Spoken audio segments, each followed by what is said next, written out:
Right now, you're listening to where cinematic audio has been. Because we are so used to hearing sound this way, we don't notice that it is merely a fraction of what its potential could be. But what if sound could be extraordinary again?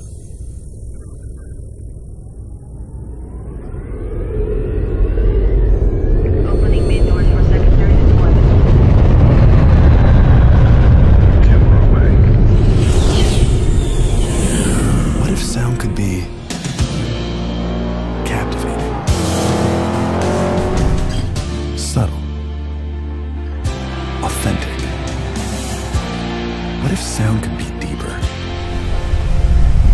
more dimensional? There's no need to wonder, because you're listening to Dolby Atmos. With Dolby Atmos, audio can precisely move in any direction within this theater, whether the sound sweeps from the back to all the way in front, arcs overhead, or moves anywhere in between. Today, you will feel every dimension. How does that sound?